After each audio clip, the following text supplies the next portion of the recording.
ரீசெண்டாக வந்து நம்மளுக்கு கோல்டு அண்ட் சில்வர் பார்க்கும்போது ஒரு மேஜராக ஒரு பெரிய ஃபால் கொடுத்துருந்தது. இப்போ கோல்டு பார்த்தீங்கன்னா அரௌண்ட் ஒரு 21% கிட்ட வந்து நம்மளுக்கு ஃபாலாக இருந்தது. இதுவே வந்து இங்கே சில்வர் பார்த்தீங்கன்னா நியர்லி ஒரு 48% கிட்ட இது வரையும் வந்து நம்மளுக்கு வந்து ஃபாலாக இருந்தது. இப்போது இதை பேஸ் பண்ணிவிட்டு இப்போ நீங்கள் கேட்குற ஒரு விஷயம், இப்போ நான் வந்து கோல்டில் இன்வெஸ்ட் பண்ணலாமா இல்லைனா வந்து சில்வரில் இன்வெஸ்ட் பண்ணலாமா சொல்லி கேட்டிருந்தீங்க. ஃபர்ஸ்ட் இந்த ரெண்டுத்துக்கும் வந்து என்ன டிஃப்ரென்ஸ் அப்படின்னு சொல்லி நம்ம பார்க்கறதுக்கு முன்னாடி இப்போ நீங்கள் கேட்கும்போது சொன்ன ஒரு விஷயம், ஏன்னா இப்போ கோல்டு வந்து வெறும் நம்மளுக்கு வந்து ஒரு 21% தான் வந்து ஃபாலாக இருக்குது. இதுவே சில்வர் பார்க்கும்போது அரௌண்ட் ஒரு 50% கிட்ட வந்து ஃபாலாக இருக்குது. அப்போ 50% ஃபாலாக இது வந்து நான் ஒரு ஆப்பர்ச்சுனிட்டியாக வந்து யூஸ் பண்ணிக்கலாம் அப்படின்னு சொல்லி கேட்டிருந்தீங்க. ஃபர்ஸ்ட் நான் இது ரெண்டுத்துக்கும் வந்து டிஃப்ரென்ஸ் சொல்லிவிட்டு அதுக்கப்புறம் இந்த வீடியோவில் வந்து நம்ம ஒரு இடிஎஃப்ல கோல்டு அண்ட் சில்வர் இப்போ கரண்ட்டாக வந்து ஒரு இன்வெஸ்ட் பண்ணால் எப்படி வந்து நம்ம வந்து இன்வெஸ்ட் பண்ணலாம்னு சொல்லி ஒரு ஸ்ட்ராட்டஜி பேஸ் பண்ணிட்டு நான் உங்களுக்கு வந்து சொல்லித்தரேன். அப்போது ஃபர்ஸ்ட் இப்போ வந்து கோல்டு பார்த்தீங்கன்னா இப்போ லாஸ்ட் ஒரு 1 இயர் ஒரு டேட்டா நீங்கள் ஜஸ்ட் செக் பண்ணி பார்த்தீங்கன்னா தெரியும். கோல்டு வந்து அரௌண்ட் ஒரு 115% வந்து நம்மளுக்கு ரிட்டர்ன்ஸ் கொடுத்துருக்கு. லாஸ்ட் ஒரு 1 இயரில் ஜான் டு ஜான் நீங்கள் கம்பேர் பண்ணும்போது 150% கிட்ட வந்து நம்மளுக்கு வந்து ரிட்டர்ன்ஸ் கொடுத்துருக்கு. இதுவே வந்து நீங்கள் சில்வர் பார்க்கும்போது நியர்லி வந்து நம்மளுக்கு வந்து 370% கிட்ட வந்து ரிட்டர்ன்ஸ் கொடுத்துருக்கு லாஸ்ட் ஒரு 1 இயரில் மட்டும். அப்போது கோல்டு அண்ட் சில்வரோட கேரக்டர் சேம் கிடையாது. ஏன்னா இப்போது நம்ம லாஸ்ட் வீடியோலே வந்து இதை பற்றி டீட்டெயிலாக வந்து நம்ம டிஸ்கஸ் பண்ணியிருந்தோம். கோல்டோட மொமெண்டம் வந்து எப்படி இருக்கும், அதே மாதிரி வந்து நம்மளுக்கு வந்து சில்வரோட மொமெண்டம் எப்படி இருக்குன்னு சொல்லி. கோல்டு கம்பேர் பண்ணும்போது சில்வரோட மொமெண்டம் வந்து ரொம்ப ஹையாக தான் இருக்கும். ஏன்னா இப்போது நீங்கள் சில்வர் ஒரு 50% வந்து ஃபாலாக இருக்குது, இங்கே வந்து நான் இன்வெஸ்ட் பண்ணலாம்னு கேட்கும்போது ஏன் சில்வர் வந்து அடுத்த சப்போர்ட் பிரேக் அவுட் ஆச்சுன்னா இன்னொரு 15 to 20% வந்து ஃபால் ஆகிறதுக்கு பாசிபிலிட்டிஸ் இருக்குது. ஏன்னா இப்போ நான் டெக்னிக்கலாக சொல்லியிருந்தேன், ஒரு சைட்வேஸில் இருக்குது. அப்போ திரும்ப நமக்கு அந்த சப்போர்ட் லெவல் வந்து பிரேக் அவுட் ஆச்சுன்னா இன்னும் ஃபியூ பாயிண்ட்ஸ் வந்து நமக்கு வந்து கீழே வரதுக்கு பாசிபிலிட்டிஸ் இருக்குது. அப்போது இந்த இடத்துல நீங்கள் இன்வெஸ்ட் பண்ணாலும் நீங்கள் அந்த அளவுக்கு வந்து அந்த வால்ட்டில் இருக்கும்போது அதையும் வந்து நீங்கள் வந்து என்ன பண்ணுறது, ஒரு பேர் பண்ணி தான் இருக்கணும். ஓகே, அதனால் நீங்கள் வந்து கோல்டு இன்வெஸ்ட் பண்ண போகிறீங்களா சில்வர் வந்து ஃபர்ஸ்ட் அந்த டிசிஷன் இது எடுத்துகிட்டு அதை பேஸ் பண்ணிட்டு என்ன பண்ணலான்னா கொஞ்சம் கொஞ்சமாக வந்து ஒரு பெரிய ரிஸ்க், ஒரு பல்காக வந்து ஒரு 1 lakh இல்லை 2 lakhs வந்து பல்காக இன்வெஸ்ட் பண்ணாமல் ஒரு எஸ்ஐபி மெத்தடில் வந்து நீங்கள் வந்து இன்வெஸ்ட் பண்ணிங்கன்னா எப்படி வந்து நம்ம கோல்டில் இன்வெஸ்ட் பண்ணால் எப்படி வந்து நம்ம இன்வெஸ்ட் பண்ணலாம், இதே வந்து நீங்கள் சில்வரில் இன்வெஸ்ட் பண்ணால் எப்படி நம்ம இன்வெஸ்ட் பண்ணுறதுன்னு சொல்லி நம்ம ஒரு சார்ட்லேயே வந்து நான் உங்களுக்கு எக்ஸ்பிளைன் பண்ணுறேன். ஃபர்ஸ்ட் வந்து நம்ம கோல்டு பார்த்துடலாம். இப்போ கோல்டு வந்து நம்ம லாஸ்ட் வீடியோலே வந்து டிஸ்கஸ் பண்ணியிருந்தோம். இப்போது நீங்கள் கேட்டது கோல்டு வந்து நான் பை பண்ணலாமா அப்படின்னு சொல்லி கேட்டிருந்தீங்க. இப்போது இங்கே வந்து பார்க்கும்போது லாஸ்ட் வீடியோ நான் சொல்லியிருந்தேன், கோல்டு வந்து இது வந்து நம்மளுக்கு வந்து ஒரு மேஜராக ஒரு சப்போர்ட் லெவலாக வந்து நம்மளுக்கு வந்து இது ஆக்ட் ஆகும்னு சொல்லியிருந்தேன். அதே மாதிரி வந்து இது வந்து பார்க்கும்போது ஒரு ரெசிஸ்டன்ஸ், ஒரு சைட்வேஸில் இருக்குது கோல்டு. அப்போ திரும்ப நம்மளுக்கு வந்து இந்த ரேஞ்ச் பிரேக் அவுட் ஆச்சுன்னா இங்கேருந்து நம்மளுக்கு வந்து திரும்பி மேஜராக வந்து ஒரு ஃபால் நம்ம கோல்டில் வந்து எக்ஸ்பெக்ட் பண்ணலாம்னு சொல்லியிருந்தேன். இன்னொரு விஷயம் நான் சொன்னது, இப்போது இந்த ஃபால் இது வந்து கிராஷ் ஆனால் இது கிராஷ் ஓகே, ஏன்னா ஒரே ஸ்ட்ரோக்லேயே வந்து நம்மளுக்கு வந்து ஒரு 25% ஃபால் ஆனதால் இது வந்து நம்மளுக்கு வந்து கிராஷ். பட் இங்கே ஃபர்தராக வந்து கீழே வரத்துக்கு ஒரு ட்ரெண்ட் ரிவர்சல்னு சொல்லி ஒரு கான்செப்ட் இருக்குது. அது ட்ரெண்ட் ரிவர்சல் இங்கே ஆகாதனால தான் நான் சொல்லியிருந்தேன் இது வந்து நம்ம வெயிட் பண்ணணும். ஏன்னா இப்போ கீழே வந்துருச்சு. ஏன்னா எப்பயுமே வந்து மார்க்கெட் எப்போ வந்து நமக்கு வந்து ஒரு ஹெல்த்தியான மார்க்கெட் சொல்லுவோம் அப்படின்னா, ஒரு மேஜராக வந்து ஒரு ஹை போயிட்டு அதுக்கப்புறம் மார்க்கெட் ஒரு கரெக்ஷன் கொடுத்து திரும்பி நம்மளுக்கு அந்த புல் பேக் கொடுக்கும்போது தான் அதோட மொமெண்டம் வந்து நம்மளுக்கு வந்து ஒரு ஹெல்தியான மொமெண்டமாக இருக்கும். ஏன்னா ஒரே ஸ்ட்ரோக்காக வந்து மேலே போச்சுன்னா கண்டிப்பாக வந்து மார்க்கெட் ஒரு ஃபால் ஆகிறதுக்கு தான் வந்து பாசிபிலிட்டிஸ் இருக்குது. ஏன்னா நீங்கள் ப்ரீவியஸ் ஹிஸ்ட்ரியை நீங்கள் செக் பண்ணி பார்க்கலாம். இப்போ இங்கே பார்க்கும்போது இங்கேருந்து ஒரு நல்ல ஒரு பீக் கொடுத்துட்டு அதுக்கப்புறம் ஒரு ஃபால் கொடுத்ததுனால தான் இதோட ஒரு புல் பேக் தான் வந்து நம்மளுக்கு வந்து இருக்குது. மார்க்கெட் வந்து இப்போது இது வரையும் மேலே போனதுக்கான ஒரு ரீசன். அப்போது திரும்பவும் வந்து நம்மளுக்கு வந்து ஒரு புல் பேக் கொடுத்துருக்கு. அப்போது இந்த வாட்டி நம்மளுக்கு என்ன ஆச்சு, இந்த ப்ரீவியஸ் ஹை வந்து பிரேக் அவுட் ஆச்சுன்னா திரும்ப நம்மளுக்கு என்ன ஆகும், கோல்டு வந்து ஒரு புது ஹைஸ்க்கு வந்து போகிறதுக்கு பாசிபிலிட்டிஸ் இருக்குது. அதனால் இது வந்து பெரிய ஒரு ஃபால் கிராஷ் ஆனால் ஆமாம் கிராஷ் தான். பட் இது வந்து நம்ம முன்னாடி ரொம்ப நாளாக சொன்ன விஷயம். இந்த இடத்துல இருக்கவே சொல்லியிருந்தோம் கோல்டு வந்து பைன்னு சொல்லியிருந்தோம்.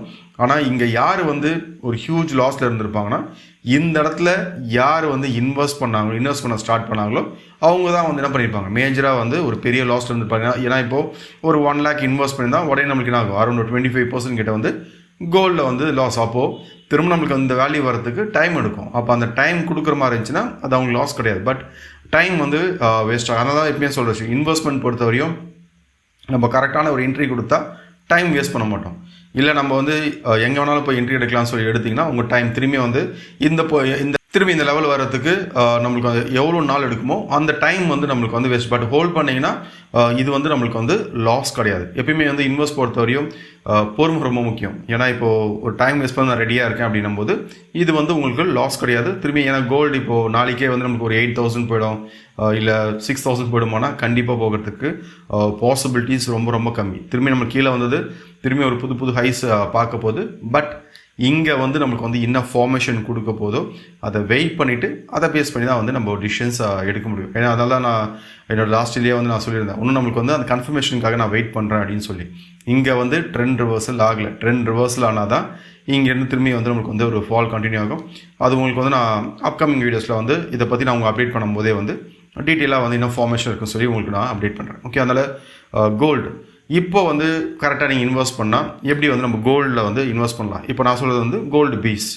இப்போ கோல்டு பீஸ்க்கு நமக்கு வந்து சார்ட்ஸ் இருக்குது. இப்போ நீங்கள் அந்த சார்ட்டும் இப்போ உங்களுக்கு டெக்னிக்கல் தெரிஞ்சதுன்னா நீங்கள் அதை பேஸ் பண்ணி என்ன பண்ணலாம், சார்ட்டை வந்து நீங்கள் வந்து அனலைஸ் பண்ணிவிட்டு அதை பேஸ் பண்ணி எடுக்கலாம். ஏன்னா இப்போ என்னோடய ஸ்டூடெண்ட்ஸ் கிட்ட வந்து டிஸ்கஸ் பண்ணும்போது நான் என்ன பண்ணுவோம்னா சார்ட் அனலைஸ் பண்ணுவோம். அடுத்தது கோல்டு பீஸ் வந்து எது வரைக்கும் போகும், இந்த வேல்யூஸ்லாம் நான் முன்னாடியே ப்ரெடிக்ட் பண்ணோம்னா இது வந்து நான் முன்னாடியே ப்ரெடிக்ட் பண்ண விஷயம் தான். இப்போது அரௌண்ட் ஒரு 43 rupees இருக்கும்போது ஜஸ்ட் எங்களோட அந்த டீம் ஒரு ஜஸ்ட் ஒரு மீட்டிங்கில் வந்து நான் சொல்லியிருந்தேன் கோல்டு வந்து ஒரு 43 rupees இருக்குது, இந்த டைம் வந்து நம்ம இன்வெஸ்ட் பண்ணால் அந்த டார்கெட்ஸும் வந்து நாங்கள் டிஸ்கஸ் பண்ணுவோம் எது வரையும் போகும் அப்படின்னு சொல்லி. இப்போ அந்த டார்கெட்டில் ஹிட் பண்ணிட்டு அப்புறம் தான் இந்த ஒரு கிராஷ் நடந்தது. அப்போது எது வரையும் போகும்னு சொல்லி நம்ம என்ன பண்ணலாம்னா இடிஎஃப்லேயும் வந்து நம்ம இன்வெஸ்ட் பண்ணலாம். ஏன்னா இப்போ இடிஎஃப் சொல்லும்போது மோஸ்ட்லி நிறைய பேர் பண்ணுறது நான் லாங் டேர்ம் தான் நான் போட போகிறேன், அதனால் மாதம் வந்து எஸ்ஐபி வந்து நான் போடும்போது இல்லை எனக்கு லாங் டேர்ம் எப்படி இருந்தாலும் ப்ராஃபிட் வந்துடும் அப்படின்னு சொல்லி. பட் நீங்கள் இடிஎஃப்லேயும் வந்து எந்த இடத்துல க்ளோஸ் பண்ணணும் அது தெரிஞ்சதுன்னா நீங்கள் என்ன பண்ணுவோம், இந்த டைம் வந்து நம்ம வேஸ்ட் பண்ண தேவை. இப்போ ஃபார் எக்ஸாம்பிள் இப்போ நாங்கள் அனலைஸ் பண்ணும்போது அரௌண்ட் ஒரு 140 அந்த ரேஞ்ச் வந்து ஹிட் ஆச்சுன்னா கட் பண்ணிவிட்டு வெளில வந்துடலாம் சொல்லி இருக்கணும். பட் அதுக்கு மேலேயும் மார்க்கெட் ஆச்சுன்னா அரௌண்ட் ஒரு 148 rupees வரையும் மேலே வந்து போயிட்டு திரும்பி இங்கேருந்து ஆச்சு. அப்போ யாரெல்லாம் வந்து அந்த 140 ஹிட் பண்ணும்போது கட் பண்ணிட்டு வெளில வந்தாங்களோ அவங்க என்ன பண்ணுவோம், இந்த டைம் வந்து வேஸ்ட் ஆகாது. இன்னொரு வந்து ப்ராஃபிட்டில் வந்து லாஸ் காமிச்சிருக்காது, புரியுது? அதனால் நீங்கள் ட்ரேடிங் மட்டும் கிடையாது, இன்வெஸ்டிங்லேயும் எங்கே வந்து நீங்கள் வந்து பை பண்ணுறீங்க, ஏன் வந்து பை பண்ணுறீங்க, எங்கே போனால் க்ளோஸ் பண்ணணும், அந்த டார்கெட்ஸ் வந்து நீங்கள் எப்படி ஃபிக்ஸ் பண்ணுறீங்க, இது தெரிஞ்சுனா மட்டும் பண்ணுங்கள்.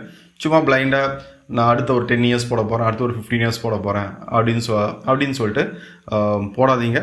அதனால் வந்து எது பண்ணாலும் ஜஸ்ட் ஒரு ரீசன் வச்சுட்டு ஒரு ஃபேக்ட்ஸை பேஸ் பண்ணிவிட்டு பண்ணுறது சேஃப். பட் கோல்டு பொறுத்தவரையும் என்னோடது நெக்ஸ்ட் 10 years கீழே வருமானா வராது. இதில் வந்து நீங்கள் ஒரு சேஃபர் ஒரு இடிஎஃப்பில் வந்து சேஃப் பார்த்தீங்கன்னா கோல்டு. என்னோடய பாயிண்ட் ஆஃப் வியூ கோல்டு வந்து ஒரு சேஃபான ஒரு எக்யூப்மெண்ட், ஒரு ப்ரெஷியஸ் மெட்டல். இது நாளைக்கே வந்து நம்மளுக்கு வந்து 5,000 6,000 போகுமானா அதுக்கு வந்து பாசிபிலிட்டிஸ் ரொம்ப கம்மி. ஓகே, அதனால் உங்களுக்கு எதுவுமே தெரியலனா ஜஸ்ட் கோல்டு ஒரு பேக் டெஸ்ட் பண்ணிவிட்டு அதில் வந்து இன்வெஸ்ட் பண்ணுறது எப்பயுமே வந்து சேஃப். ஓகே, இப்போது கோல்டு இடிஎஃப்பில் வந்து பார்க்கலாம். இப்போ கோல்டு ETF பார்த்தீங்கன்னா ஒரு ஹை பார்த்தீங்கன்னா அரௌண்ட் ஒரு 148 rupees கிட்ட வந்து நம்மளுக்கு ஒரு ஹை கொடுத்து இப்போ கரண்ட்டாக வந்து பார்க்கும்போது 125 rupeesல வந்து நம்மளுக்கு ட்ரேட் ஆகுது. இப்போது இந்த ரேஞ்ச் இப்போ முன்னாடி சொல்லியிருந்தல, இப்போ நாங்கள் அனலைஸ் பண்ணும்போது ஓகே கோல்டு இங்கேருந்து ஏற போகுதுன்னு சொல்லி எப்படி ஃபைன் பண்ணோன்னா இப்போது இந்த ரேஞ்சில் வந்து அரௌண்ட் 43 rupees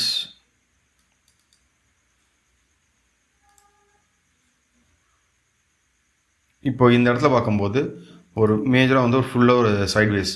அப்போ இந்த சைட்வேஸ்னு ஆச்சுன்னா ஒரு ஃபுல்லாக ஒரு கன்சல்டேஷன் முடிச்சுட்டு இங்கே டெக்னிக்கல் நிறைய ஃபேக்ட் காமிச்சது. ஓகே, இங்கே இதுக்கப்புறம் மார்க்கெட் வந்து மேலே தான் போக போகுதுன்னு சொல்லி அதுக்கப்புறம் வந்து நீங்களே பார்த்துக்கலாம் எப்படி வந்து பெர்ஃபார்ம் ஆச்சுன்னு சொல்லி.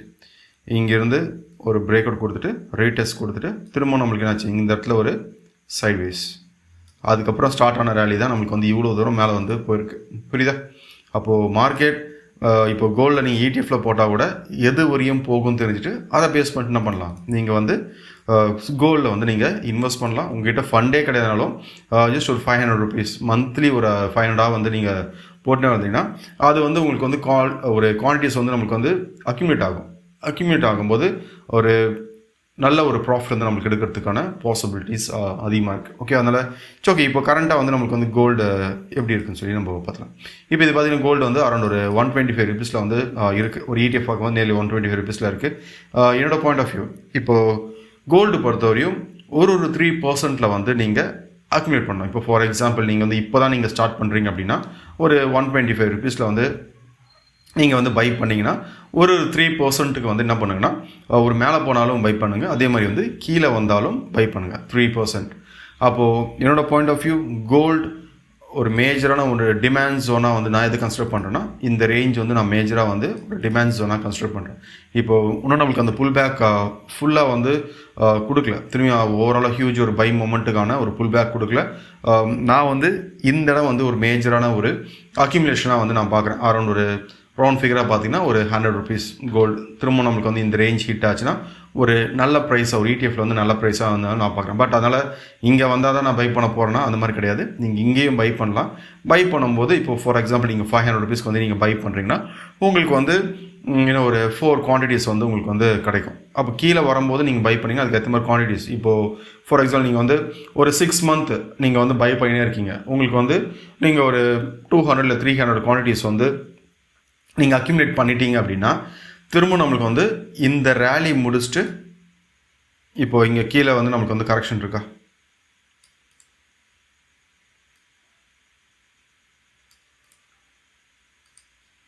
இப்போது இங்கே ஃபுல்லாகவே வந்து சொல்கிறேன் இங்கே டிமாண்ட் ஜோனில் வந்து ஒரு அக்யூமுலேஷன் முடிச்சு திரும்பி நம்மளுக்கு வந்து ஃபுல்லாக ஒரு பையிங் மொமெண்டம் இப்போ கொடுத்த மாதிரியே திரும்ப நமக்கு அந்த பையிங் மொமெண்டம் வந்து ஸ்டார்ட் ஆச்சுன்னா ஒரு நல்ல ஒரு ப்ராஃபிட். நீங்கள் லாங் டேர்ம் ஒரு 10 years அந்த மாதிரிலாம் கிடையாது, நீங்கள் வந்து மினிமம் ஒரு 3 to 5 yearsலேயே வந்து ஒரு நல்ல ரிட்டர்ன்ஸ் வந்து நம்ம கோல்டில் வந்து எக்ஸ்பெக்ட் பண்ணலாம். பட் என்னென்னா இது வந்து நீங்கள் கண்டினியூஸாக வந்து நீங்கள் வந்து என்ன பண்ணணும், ஒரு இன்வெஸ்ட்மெண்ட் நீங்கள் பண்ணினே வரணும். ஸ்டார்டிங் இதே வந்து 500 rupees இருந்தால் போதும். இல்லை நீங்கள் வந்து ஒரு உங்களோட கேபிட்டல் பேஸ் பண்ணிவிட்டு நீங்கள் வந்து ஒரு 3000 rupees இன்வெஸ்ட் பண்ண போகிறீங்களா இல்லை 5000 இன்வெஸ்ட் பண்ண போகிறீங்களா அதுக்கேற்ற மாதிரியே வந்து நீங்கள் வந்து பிளான் பண்ணிக்கோங்க. அப்போது ஃபர்ஸ்ட் கோல்டு என்னோட இது நீங்கள் ETF போக போகிறீங்க அப்படின்னா இது வந்து நீங்கள் வந்து ஒரு 3%க்கு வந்து நீங்கள் வந்து அக்யூமுலேட் பண்ணிங்கன்னா கண்டிப்பாக திரும்ப நம்மளுக்கு வந்து ஒரு பையிங் மொமெண்டம் ஸ்டார்ட் ஆகும்போது ஒரு நல்ல ரிட்டர்ன்ஸ் வந்து நம்ம கோல்டில் எக்ஸ்பெக்ட் பண்ணலாம். ஓகே, நெக்ஸ்ட் வந்து நம்ம சில்வர் பார்க்கலாம். இப்போது சில்வரில் வந்து இப்போ சில்வரில் நம்ம பார்த்தோம் லாஸ்ட் ஒரு 1 yearல பார்க்கும்போது அரௌண்ட் ஒரு 370% கிட்ட வந்து நம்மளுக்கு ரிட்டர்ன்ஸ் கொடுத்துருந்து. இப்போது சில்வர் பார்க்கும்போது இப்போ கரண்டாக எங்கே வந்து நம்மளுக்கு வந்து பவுன்ஸ் பேக்காக இருக்குன்னா ஒரு கோல்டன் ரேஷியோன்னு சொல்லுவோம், ஒரு 0.68 அந்த இடம் ஹிட் பண்ணிட்டு தான் ஒரு சின்ன ஒரு புல் பேக் வந்து நம்மளுக்கு வந்து கொடுத்துருக்கு. இப்போது சில்வர் பொறுத்தவரையும் என்னோடய பாயிண்ட் ஆஃப் வியூ ஒரு மேஜரான ஒரு டிமாண்ட் ஜோன்னு சொல்லி பார்த்தீங்கன்னா இப்போ இந்த ரேஞ்ச் அரௌண்ட் ஒரு $63 ஒரு $50 இது வந்து நம்மளை வந்து மேஜராக வந்து ஒரு டிமாண்ட் ஜோனாக வந்து நான் கன்சிடர் பண்ணுறேன்.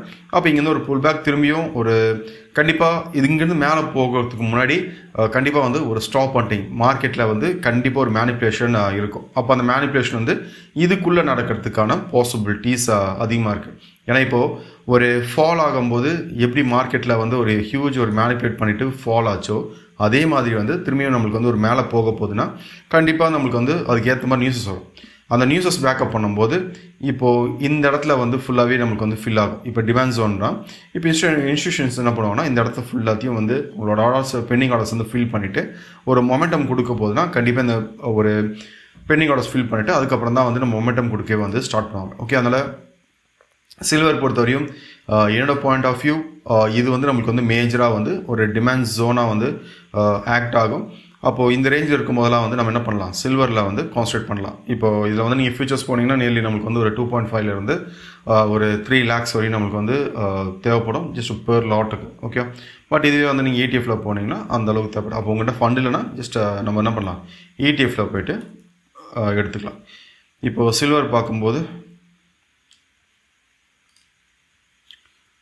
இப்போ இதோட ஹை வந்து இதோட ஹை வந்து நம்மளுக்கு வந்து 360 இருந்தது. இங்கேருந்து மேஜராக வந்து நம்மளுக்கு லோ பார்த்தீங்கன்னா நியர்லி வந்து ஒரு 205 இது வந்து லோ அடிச்சுட்டு இப்போ கரண்ட்டாக வந்து பார்த்தீங்கன்னா 224 சில்வர் இருக்குது. ஓகே, அப்போது சில்வர் என்னோடய பாயிண்ட் ஆஃப் வியூ